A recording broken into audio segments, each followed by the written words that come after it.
சமீப காலமாக தமிழ்நாட்டில் பள்ளி மாணவிகள் இவங்களுக்கு எதிரான பாலியல் குற்றங்கள் அதிக அளவில் ரிப்போர்ட் ஆகுது. அங்கே உள்ள விடுதியில் தங்கி படிக்கிறாங்க. அதில் 10ஆம் வகுப்பு 11ஆம் வகுப்பு படிக்கக்கூடிய மாணவிகளில் இளைய கண்ணு அப்படிங்கிறது அவரோட பேர். அவர் ஒரு 11ஆவது வகுப்பு படிக்கக்கூடிய 17 வயது பெண்ணுக்கிட்ட வரம்பு மீறி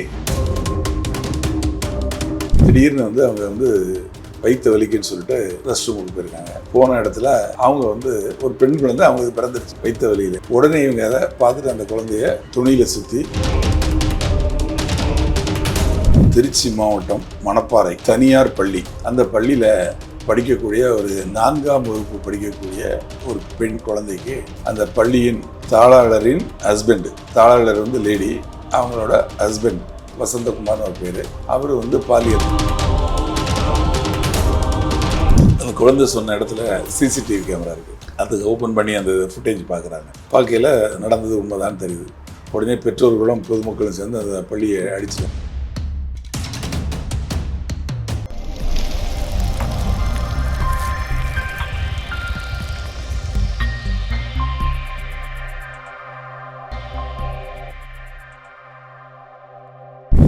வணக்கம். சமீப காலமாக தமிழ்நாட்டில் பள்ளி மாணவர்கள் மாணவிகள் இவங்களுக்கு எதிரான பாலியல் குற்றங்கள் அதிக அளவில் ரிப்போர்ட் ஆகுது.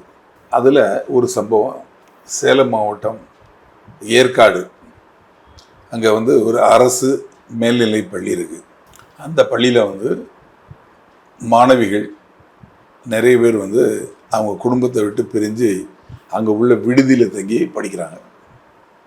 அதில் 10ஆம் வகுப்பு 11ஆம் வகுப்பு படிக்கக்கூடிய மாணவிகளில் அவங்கக்கிட்ட அந்த பள்ளியில் 2019 ஆசிரியராக வேலை செய்கிறார். அந்த நபர் இளைய கண்ணு அப்படிங்கிறது அவரோட பேர்.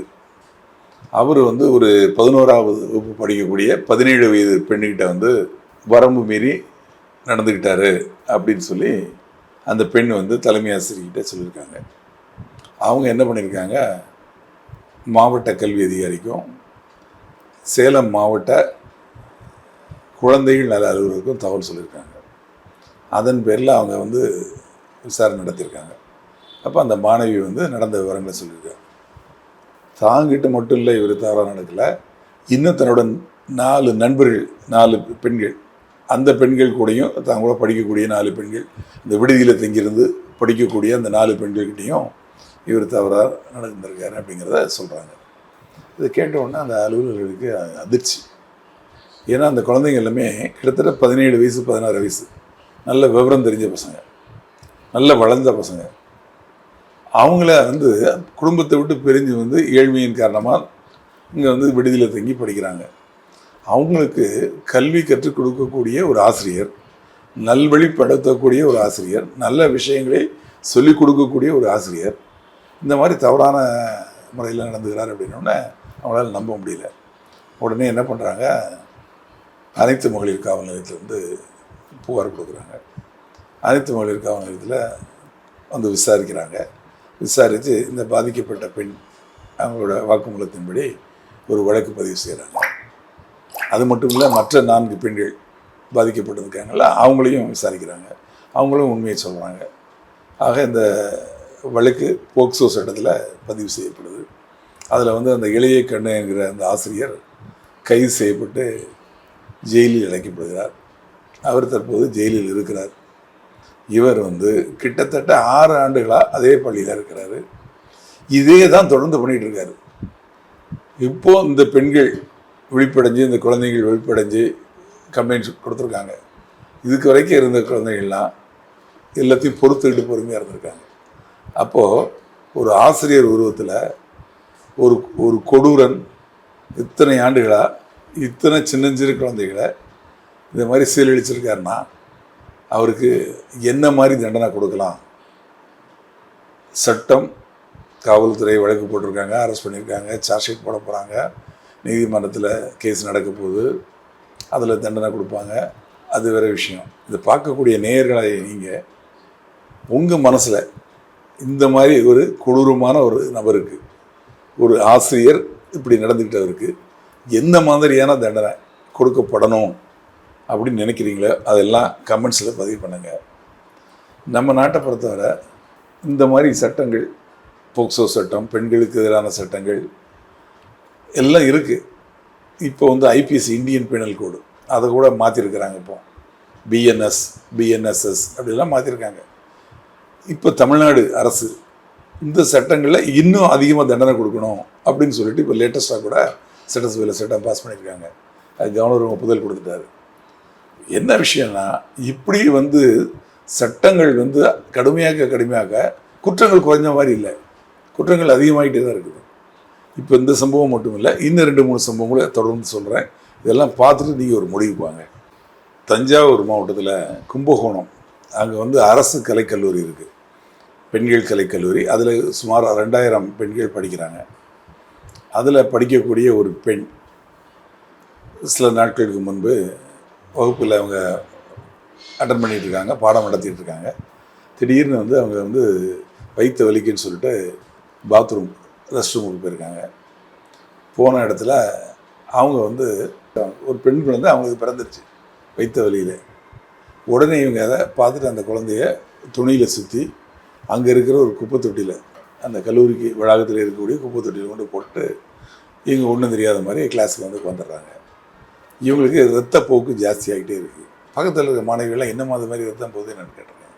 அப்போ சொல்லியிருக்கேன், எனக்கு மாதவிடாய் பீரியடு, அதனால் போகுதுன்னு இருக்காங்க. இன்னும் கொஞ்சம் நேரத்தில் பார்த்தா இன்னும் அதிகமாக ரத்தம் போக ஆரம்பிச்சோடனே அந்த பக்கத்தில் இருக்கிற குழந்தைங்கள்லாம் அலற ஆரம்பிச்சிட்டாங்க. அலறி அவங்க டீச்சருக்கு சொன்னோன்னே அவங்க கல்லூரி ஆசிரியை வந்து பார்த்துட்டு பிரின்ஸ்பாலுக்கு சொல்லி 108 ஃபோன் பண்ணுறாங்க. 108 வந்து இந்த குழந்தைய வந்து கூப்பிட்டு போய் கும்பகோணம் அரசு மருத்துவமனைக்கு கூப்பிட்டு போகிறாங்க. அங்கே டாக்டர்கள் வந்து இந்த பெண்ணை செக் பண்ணாங்க. செக் பண்ணிவிட்டு ஒரு அரிசிகரமாக தகவலை அப்போ தான் இவங்க சொல்கிறாங்க, இந்த குழந்தை வந்து பெண்ணுக்கு குழந்தை பிறந்திருக்கு, வயிற்று வலி கிடையாது இவங்களுக்கு அப்படின்னு சொல்கிறாங்க. உடனே பிரின்ஸிபால், டீச்சர்ஸ் எல்லாம் சேர்ந்து அவங்க பெற்றோர்களுக்கு தகவல் சொல்லி அந்த பெண்ணை வந்து விசாரிக்கிறாங்க. விசாரிக்கிறப்போ அந்த பெண் சொல்கிறா, இது மாதிரி தன்னோட ஆண் நண்பர் கூட பழகினதுனால இது மாதிரி தான் வந்து குழந்தை வந்து உருவாகிட்டதாகவும் அதை கலைக்கிறதுக்கு முயற்சி பண்ணியும் முடியலை அப்படிங்கிறதுனால அது மாதிரி வீட்டில் வந்து இந்த தகவலை சொல்லாமல் ஏமாற்றிட்டு இருந்ததாகவும், இதுக்கு இடையில் குழந்தை வந்து எப்படி பிரசவம் பார்க்குறாங்கிறத யூடியூப் மூலமாக பார்த்து தெரிஞ்சுக்கிட்டதாகவும், அன்னைக்கு குறிப்பிட்ட நாளில் வந்து வயிற்று வலி வந்து பிரசவ வலி வந்து பாத்ரூமுக்கு போய் அங்கே வந்து குழந்தை பிறந்தனால அந்த குழந்தைய சுற்றி இது மாதிரி குப்பை தொட்டியில் போட்டதாகவும் சொல்கிறாங்க. உடனே அங்கேருந்து போலீஸாருக்கு தகவல் சொல்லி அவங்க வராங்க. வந்து இவங்க எல்லோரும் போய் பார்த்தா பெண் குழந்தை உயிருக்கு போராடிட்டு இருக்கு. அப்புறம் அந்த குழந்தையை மீட்டு அதையும் கொண்டு ஹாஸ்பிட்டலில் அட்மிட் பண்ணுறாங்க. இப்போ தாயும் செய்யும் நல்லபடியாக இருக்காங்க. இதில் காவல்துறை இப்போ என்னென்னா வழக்கு பதிஞ்சு விசாரிச்சுட்ருக்காங்க, யார் அந்த ஆண் நம்பர், இந்த பெண்ணை இது மாதிரி ஒரு சூழ்நிலைக்கு உருவாக்கிய நண்பர் யார் அப்படின்னு சொல்லி விசாரிச்சுக்கிட்டு இருக்காங்க. விசாரித்து அவங்க பேரில் வழக்கு பதிவு செய்வாங்க. இப்போ அந்த பெண் வந்து 18 வயதுக்கு உட்பட்ட பெண் தான். ஸோ போக்சோ சட்டம் அந்த மாதிரி நடவடிக்கை நிச்சயமாக இருக்கும். இதில் எதுக்காக சொல்கிறேன்னா, பெண் குழந்தைகளும் கொஞ்சம் உஷாராக இருக்கணும். இந்த மாதிரி ஒரு சின்ன தவறுகள் நடந்தது அப்படின்னா, ஒரு தவறான ஒரு நோக்கத்தில் பழகுறாங்கன்னா அங்கிட்டிருந்து விலகி போயிடணும். இந்த மாதிரி விஷயங்கள் நடந்ததுன்னா பெற்றோர்கள்ட்ட சொல்லணும், ஆசிரியர்கள்ட்ட சொல்லணும். இந்த மாதிரி விஷயங்களில் ஈடுபடவே கூடாது. இந்த சம்பவம் அதுக்கு ஒரு உதாரணம். இது போன்ற இன்னொரு சம்பவத்தையும் இப்போ சொல்கிறேன். திருச்சி மாவட்டம் மணப்பாறை, அங்கே வந்து ஒரு தனியார் பள்ளி, சிபிஎஸ்சி உள்ள தனியார் பள்ளி. அந்த பள்ளியில் படிக்கக்கூடிய ஒரு 4ஆம் வகுப்பு படிக்கக்கூடிய ஒரு பெண் குழந்தைக்கு அந்த பள்ளியின் தாளாளரின் ஹஸ்பண்டு, தாளாளர் வந்து லேடி, அவங்களோட ஹஸ்பண்ட் வசந்தகுமார்னு ஒரு பேர், அவர் வந்து பாலியல் தொல்லை கொடுத்துருக்காரு. 4ஆம் வகுப்பு படிக்கக்கூடிய அந்த 9 வயது குழந்தை வந்து அவங்க பெற்றோர்கிட்ட போய் சொல்லுது. பெற்றோர்கள் வந்து ஸ்கூலுக்கு வந்து கேட்குறாங்க, இவங்க அது மாதிரி நடக்கலை அப்படி இப்படிங்கிறாங்க. அந்த குழந்தை சொன்ன இடத்துல சிசிடிவி கேமரா இருக்குது. அதுக்கு ஓப்பன் பண்ணி அந்த ஃபுட்டேஜ் பார்க்குறாங்க. பார்க்கையில் நடந்தது உண்மைதான் தெரியுது. உடனே பெற்றோர்களும் பொதுமக்களும் சேர்ந்து அந்த பள்ளியை அடிச்சுட்டு வரக்க ஆரம்பிச்சிடுறாங்க. அப்புறம் காவல்துறைக்கு தகவல் தெரிஞ்சு அவங்க காவல்துறை வராங்க. வந்து அந்த வசந்தகுமார் அப்படிங்கிற தாளாளரோட ஹஸ்பண்டை அரெஸ்ட் பண்ணுறாங்க. அப்போது இந்த குழந்தைய விசாரிக்கலை. இந்த குழந்தை சொல்லுது, இவங்க மட்டும் இல்லை, இந்த சம்பவத்தில் வந்து கண்டிக்காத அந்த தாளாளர், தலைமை ஆசிரியர், அப்புறம் பள்ளி நிர்வாகிகள், இவங்க எல்லாருமே சம்மந்தப்பட்டிருக்காங்க அப்படின்னு சொல்லிட்டு தெரிய வருது. உடனே இவங்களையும் எல்லோரையும் அரெஸ்ட் பண்ணிடுறாங்க. இந்த அரெஸ்ட் பண்ணி இவங்களை ரிமாண்ட் பண்ணதுக்கப்புறம் அந்த மாவட்ட குழந்தைகள் நல அலுவலர் அவங்க வந்து இந்த பள்ளிக்கு வந்து எல்லா குழந்தைகளையும் விசாரிக்கிறாங்க. விசாரிக்கிற போது 5ஆம் வகுப்பு படிக்கக்கூடிய இன்னொரு பெண் குழந்தை, இதே வசந்தகுமார், இந்த மாதிரி வந்து பாலியல் தொல்லைகள் கொடுத்ததா அந்த பெண் குழந்தையும் சொல்லுது. அதன்படி அந்த குழந்தைய கம்ப்ளைண்ட் மேலே இன்னொரு வழக்கு பதிவு பண்ணுறாங்க. அது சம்பவம் நடந்து வேறொரு நாள், அதனால் அதுக்கு வேறொரு வழக்கு பதிவு பண்ணுறாங்க. இதுக்கு இடையில் ஆல்ரெடி முதல் வழக்கில் கைது செய்யப்பட்டவங்க எல்லாரும் வந்து பிணையில் வந்துடுறாங்க. அவங்களுக்கு பிணை கொடுக்கறதுக்கு ஆணையிட்டாங்க. ஆனால் இப்போ அடுத்த ஒரு வழக்கு இருக்கிறதுனால அவங்க வர முடியல. அதுலேருந்து என்ன தெரியுதுன்னா, தனியார் பள்ளிகளில் கூட நம்பி குழந்தைகளை அனுப்ப முடியல. 4ஆம் வகுப்பு படிக்கக்கூடிய 9 வயது குழந்தை, 5ஆம் வகுப்பு படிக்கக்கூடிய 10 வயது பெண் குழந்தை, சிபிஎஸ்சி லட்சக்கணக்கில் பணம் வசூல் பண்ணிவிட்டு வருஷத்துக்கு ஃபீஸ் வாங்கிட்டு ரொம்ப ஸ்ட்ரிக்டாக இருக்கிறதா சொல்லக்கூடிய பள்ளிகள்லேயும் இந்த மாதிரி சம்பவங்கள் நடக்குது. இந்த சின்ன சிறு குழந்தைகளுக்கு என்ன தெரியும்? அவங்கக்கிட்ட போய் அந்த பள்ளியின் தாளர்களோட வீட்டுக்காரரும் இது மாதிரி தவறாக நடந்துக்கிட்டு அதுக்கு உதவியாக தலைமை ஆசிரியர், தாளாளர், பள்ளி நிர்வாகிகள் இருந்தாங்கன்னா இப்போ யாரை நம்பி குழந்தைகளை அனுப்ப முடியும்? இது ஒரு சம்பவம். இது போக கிருஷ்ணகிரி மாவட்டத்தில் போச்சம்பள்ளி அப்படிங்கிற இடத்துல ஸ்கூல் இருக்குது. அந்த ஸ்கூலில் 8ஆம் வகுப்பு வரைக்கும் உள்ள ஸ்கூல், நடுநிலை பள்ளி. அதில் 8ஆம் வகுப்பு படிக்கக்கூடிய ஒரு பெண் குழந்தை வந்து 1 மாதமாக ஸ்கூலுக்கு வரல. ஏன் அந்த குழந்தை வரலன்னு சொல்லி ஹெச்எம் போய் அவங்க வீட்டில் விசாரிக்கிறாங்க. விசாரிக்க போய் பார்த்தா தான் தெரியுது, அந்த குழந்தைக்கு வந்து கருக்கலைப்பு செஞ்சுருக்காங்க அப்படின்னு. என்ன என்ன நடந்தது ஏதுன்னு விசாரிக்கல. அந்த பள்ளிக்கூடத்தில் வேலை செய்யக்கூட 3 ஆசிரியர்கள் அந்த குழந்தைய கூட்டு பாலியல் பலாத்காரம் பண்ணியிருக்காங்க. அதனால் அந்த குழந்தை வந்து கர்ப்பம் அடைஞ்சு அதுக்காக அந்த கர்ப்பத்தை கலைச்சி வீட்லேயே வச்சுருக்காங்க அந்த குழந்தைய அப்படிங்கிறது தெரிய வருது. உடனே அந்த ஹெச்எம் வந்து அந்த மாவட்ட குழந்தைகள் நல அலுவலருக்கு தகவல் சொல்லி அவங்க வந்து ஸ்கூலில் விசாரிக்கிறாங்க, அந்த குழந்தைய விசாரிக்கிறாங்க, ஸ்கூலில் மற்றவங்களாம் விசாரிக்கிறாங்க. அது நடந்தது உண்மைதான் தெரியுது. அப்போ அந்த குழந்தைய வந்து புகார் கொடுக்க சொல்லி காவல் நிலையத்தில் கூட்டு போய் அவங்க புகார் கொடுத்து அதன் பேரில் அந்த 3 ஆசிரியர்களும் அரெஸ்ட் பண்ணி இப்போ ஜெயிலில் இருக்காங்க. ஒரு இந்த வயசு குழந்தைங்க நம்மளை நம்பி அனுப்புகிறாங்க. மாதா பிதா குரு தெய்வம். மாதா பிதாவுக்கு அடுத்தால தெய்வத்துக்கு முன்னாடி குருவை வச்சுருக்காங்க. இந்த குருவே இப்படி நடந்துக்கிட்டா என்ன அர்த்தம்? ஒன்றுமே புரியல. பெண்களுக்கு எதிரான குற்றங்கள் வந்து நாளுக்கு நாள் அதிகரித்து தான் போகுது. எவ்வளவோ வந்து சட்டங்கள் போடுறாங்க, ஆனாலும் கூட இவங்க திருந்துற மாதிரி தெரியல. நீதிமன்றத்தின் மூலமாக இவங்களுக்கு கடுமையான நடவடிக்கை எடுக்கணும். அந்த நீதிமன்றத்தின் மூலமாக தண்டனை வாங்கி கொடுக்கணும். அந்த மாதிரி ஒரு சூழ்நிலை வந்தால் தான் இதுக்கு ஒரு முற்றுப்புள்ளி கிடைக்கும். இது போக இந்த விஷயமா பள்ளி கல்வித்துறை அமைச்சர் என்ன சொல்லியிருக்காருன்னா, இதை மாதிரி தவறுகள் செஞ்ச ஆசிரியர்கள் அவங்க செஞ்ச தவறுகள் ப்ரூஃப் செய்யப்பட்டால், நிரூபிக்கப்பட்டால் அவங்களோட படித்த சான்றிதழ், அங்கே பிஏபிடி எம்ஏபிடி ஏதோ படிச்சிருப்பாங்க இல்லையா, அந்த சான்றிதழ் ரத்து செய்யப்படும். அவங்களுக்கு தண்டனை கிடைக்கிது நீதிமன்றம் மூலமாக. இது அரசு அவங்க சான்றிதழையே வந்து ரத்து பண்ணிடுவாங்க அப்படின்னு சொல்லிட்டு புதுசாக ஆணையிட போகிறோம் அப்படின்னு சொல்லியிருக்காங்க. இந்த மாதிரி குழந்தைகள், பெண்கள் இவங்க பாதிக்கப்படக்கூடிய சம்பவங்கள் அதிகரித்து வர்றதை தடுக்கிறதுக்கு என் மனசில் படக்கூடிய சில விஷயங்களை சொல்கிறேன். அதாவது இந்த மாதிரி சம்பவங்கள், பெண் குழந்தைகள், பெண்களுக்கு எதிரான குற்றங்கள், இதை தடுக்கிறதுக்கு ஒரு கமிட்டி ஒன்று ஃபார்ம் பண்ணணும். அரசு நடவடிக்கை எடுத்து ஒரு கமிட்டி ஃபார்ம் பண்ணணும்.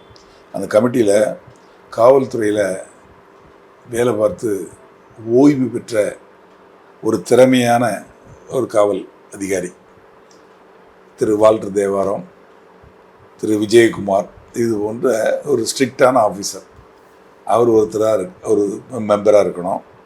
அதே மாதிரி உயர்நீதிமன்ற நீதிபதி, ஓய்வு பெற்ற நீதிபதி ஒருத்தர், அவங்க வந்து சமூக நலனில் அக்கறை உள்ள ஒரு ஓய்வு பெற்ற நீதிபதி இன்னொரு மெம்பராக இருக்கணும். அதே மாதிரி அரசு பணியில் இருந்த ஐஏஎஸ் அதிகாரி, ஓய்வு பெற்ற ஒரு அதிகாரி, மொத்த அதிகாரி ஒருத்தரையும் இதில் வந்து மெம்பராக இருக்கணும்.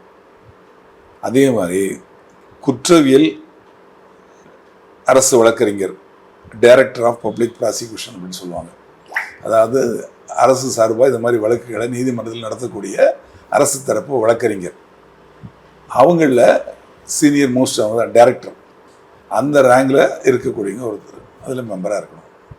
எதுக்காகனா இவங்க வந்து கடந்த ஒரு 3 வருடங்களில் பெண்களுக்கு எதிரான, குழந்தைங்களுக்கு எதிரான குற்றங்கள், போக்சோ சட்டம், பெண்களுக்கு எதிரான குற்றங்கள், இதெல்லாம் எத்தனை வழக்குகள் பதிவு பண்ணியிருக்காங்க, அந்த வழக்குகளோட நிலைமை என்ன, எத்தனை வழக்கில் சார்ஜ் ஷீட் போட்டிருக்காங்க, எத்தனை வழக்குகள் நீதிமன்ற நிலுவையில் இருக்குது, எத்தனை வழக்குகள் இன்னும் சார்ஜ் ஷீட் போடாமல் இருக்குது, ஏன் சார்ஜ் ஷீட் போடாமல் இருக்குது, சார்ஜ் ஷீட் போட்ட வழக்குகளில் எத்தனை வழக்குகளில் தண்டனை கிடைச்சிருக்கு அப்படிங்கிறத இந்த குழு வந்து ஆராயணும்.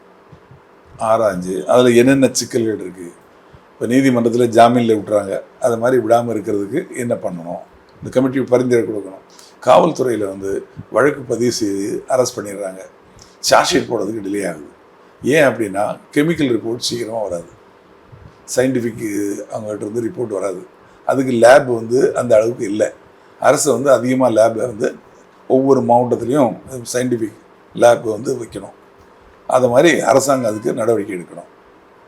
அதே மாதிரி குற்றவியல் அந்த வழக்கறிஞர்கள் அவங்க வந்து இந்த மாதிரி வழக்குகள் நடத்தல என்ன பிரச்சனைகள் வருது, அதை எப்படி நம்ம வந்து சரி பண்ணி அதனால் குற்றவாளிகள் எப்படி தப்பிச்சு போகிறதுக்கு வாய்ப்பு இருக்குது, குற்றவாளிகள் எப்படி ஜாமீனில் போகிறதுக்கு வாய்ப்பு இருக்குது, இதில் போகாமல் இருக்கிறது எப்படி அப்படிங்கிறத இவங்க 3 பேரும் வந்து 4 பேர், காவல்துறை ஓய்வு பெற்ற அதிகாரி, உயர்நீதிமன்ற நீதிபதி ஓய்வு பெற்ற நீதிபதி, ஐஏஎஸ் அதிகாரி ஓய்வு பெற்றவர், அப்புறம் டைரக்டர் ஆஃப் பப்ளிக் ப்ராசிக்யூஷன், இவங்க 4 பேரும் இந்த 3 ஆண்டுகளில் உள்ள வழக்குகளை பற்றி கம்ப்ளீட்டாக விசாரித்து அதன் மூலமாக என்னென்ன காரணம், இதை எப்படி வந்து சரி பண்ணுறது அப்படிங்கிறத நிச்சயமாக வந்து இதை வந்து அவங்க வந்து கண்டு ஆராய்ந்து ஒரு ரிப்போர்ட்டை கவர்மெண்ட்டுக்கு கொடுக்கணும்.